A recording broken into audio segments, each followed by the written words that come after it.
আসসালামু আলাইকুম। এটিএন বাংলা সংবাদে সবাইকে স্বাগত জানাচ্ছি। ফাতিহা শাফি।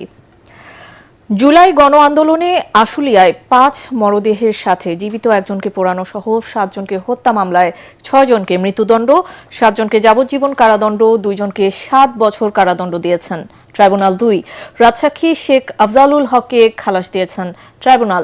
বিচারপতি নজরুল ইসলাম চৌধুরীর নেতৃত্বাধীন ৩ সদস্যের আন্তর্জাতিক অপরাধ ট্রাইব্যুনাল ২ এ ঘোষণা দেন। সাবেক এমপি সাইফুল ইসলামকে মৃত্যুদণ্ড ও ৩টি চার্জে যাবজ্জীবন কারাদণ্ড দিয়েছে ট্রাইব্যুনাল। সাবেক এমপি সাইফুল ইসলামের সম্পদ বাজেয়াপ্ত করে পলাতক সৈয়দ নুরুল ইসলামকে মৃত্যুদণ্ড দিয়েছে আন্তর্জাতিক অপরাধ ট্রাইব্যুনাল। আশুলিয়া থানার সাবেক ওসি পলাতক AFM সায়েদকেও মৃত্যুদণ্ড দেওয়া হয়েছে। ক্ষমতাচ্যুত প্রধানমন্ত্রী শেখ হাসিনা দেশ ছেড়ে যাওয়ার দিন ৫ই অগস্ট আশুলিয়ায় পুলিশের গুলিতে ৫ জন নিহত হন এবং একজন গুরুতর আহত হন। পরে নিহত ৫ জনের লাশ এবং আহত ব্যক্তিকে পুলিশ ভ্যানে তুলে পেট্রোল ঢেলে পুড়িয়ে ফেলা হয়। ওই ঘটনা সামাজিক যোগাযোগ মাধ্যমে ছড়িয়ে পড়লে দেশ জুড়ে উঠে সমালোচনার ঝড়।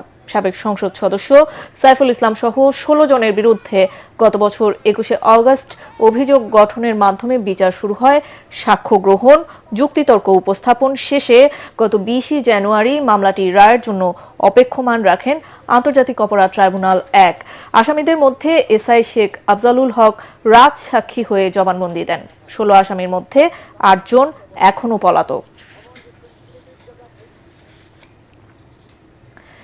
এবারের নির্বাচনে চাঁদাবাজ মামলাবাজদের পরাজিত করবে জনগণ বলে মন্তব্য করেছেন জামায়াতের আমির ডাক্তার শফিকুর রহমান। মাস্তানি ও হুমকির রাজনীতি বন্ধ না হলে আবারও জুলাই অভ্যুত্থানের মতো আন্দোলনের হুঁশিয়ারিও দেন তিনি বলেন, ১২ই ফেব্রুয়ারি নির্বাচনের পর বাংলাদেশে কোনো বৈষম্যের রাজনীতি চলবে না। ৪ জেলায় নির্বাচনী সফরের অংশ হিসেবে নওগাঁর এটিএম মাঠের জনসভায় প্রধান অতিথির বক্তৃতায় জামায়াতের আমির এসব কথা বলেন। এ সময় নারীদের প্রথম শ্রেণী থেকে মাস্টার্স পর্যন্ত বিনামূল্যে শিক্ষা নিশ্চিত করার প্রতিশ্রুতিও দেন শফিকুর রহমান। আমরা 11 দল যেখানে সমন্বয় করে আমরা নিয়েছি, যাকে যে মার্কা যেখানে তুলে দেওয়া হয়েছে, এটা আমাদের 11 দলের মার্কা। আপনারা কি দাঁড়িপাল্লার সাথে আছেন? আপনারা সবাই লড়ে যাবেন বিজয়ের জন্যে, মানবতার বিজয়, দুঃখী মানুষের বিজয়, মজলুমদের বিজয়, জনগণের অধিকার প্রতিষ্ঠার বিজয়, জনগণের রাষ্ট্র কায়েমের বিজয়। সাফ কথা, আমরা জামাতে ইসলামের বিজয় চাই না, আমরা চাই বাংলাদেশের 18 কোটি মানুষের বিজয়। 18 কোটি মানুষের বিজয় হলে এটা আমাদের সকলের বিজয়। ত্রয়োদশ জাতীয় সংসদ নির্বাচনী প্রচারণার অংশ হিসেবে 8ই ফেব্রুয়ারি রোববার বিএনপির সবশেষ নির্বাচনী জনসভা অনুষ্ঠিত হবে। রাজধানীর নয়াপল্টনে বিএনপির কেন্দ্রীয় কার্যালয়ের সামনে দুপুর 2টায় অনুষ্ঠিতব্য সমাবেশে প্রধান অতিথির বক্তব্য রাখবেন দলের চেয়ারম্যান তারেক রহমান। কেন্দ্রীয় কার্যালয়ের যৌথ সভা শেষে সাংবাদিকদের এসব কথা জানান দলের সিনিয়র যুগ্ম মহাসচিব রুহুল কবির রিজভী। তিনি জানান, শেষ নির্বাচনীয় জনসভা সফল করতে সব ধরনের প্রস্তুতি নেওয়া হয়েছে। ঢাকা এবং আশেপাশের জেলার ধানের শীষের প্রার্থীরা জনসভায় উপস্থিত থাকবেন। শান্তিপূর্ণ নির্বাচনের আশা প্রকাশ করে শুক্রবার বিকেল 3টায় সোনারগাঁও হোটেলে বিএনপির নির্বাচনী ইশতেহার ঘোষণা করা হবে।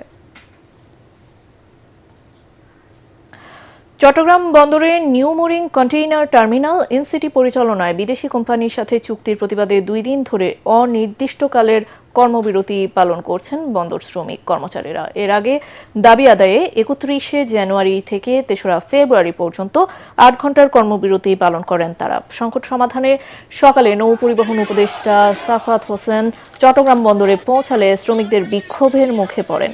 এ সময় উপদেষ্টা শ্রমিকদের শান্ত থাকার আহ্বান জানান। পরে বন্দর ভবনে বন্দর কর্তৃপক্ষের চেয়ারম্যান, বন্দর ব্যবহারকারী ও আইন শৃঙ্খলা রক্ষাকারী বাহিনীর কর্মকর্তাদের সাথে বৈঠক করেন তিনি।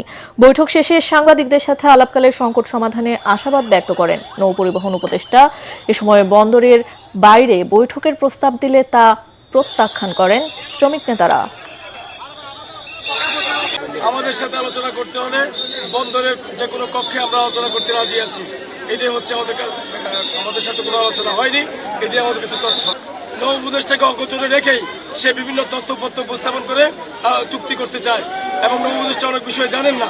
আমরা যদি বৈঠকে বসি ওনাকে আসল চিত্রটা আমরা তুলে ধরবো এবং আমি বিশ্বাস করি একজন দেশপ্রেমিক সেনাবাহিনী হিসাবে উনি অবশ্যই চট্টগ্রাম বন্দর এনসিটিকে বিদেশিদের হাতে তুলে না দেওয়ার যে যুক্তি আমরা উপস্থাপন করবো সে উপস্থাপিত যুক্তি উনি মেনে নেবেন। কোনো সিদ্ধান্ত আমি ওনাদের সাথে কথা না বলে নেইনি, ওনাদের সাথে কথা হবে।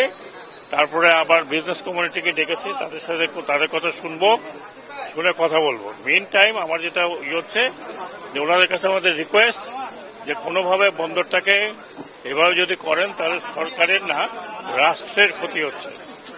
আলোচনার মাধ্যমে সবই হতে পারে, কিন্তু আলোচনাটা এখনো কমপ্লিট হয়নি, এখনো চলমান আছে।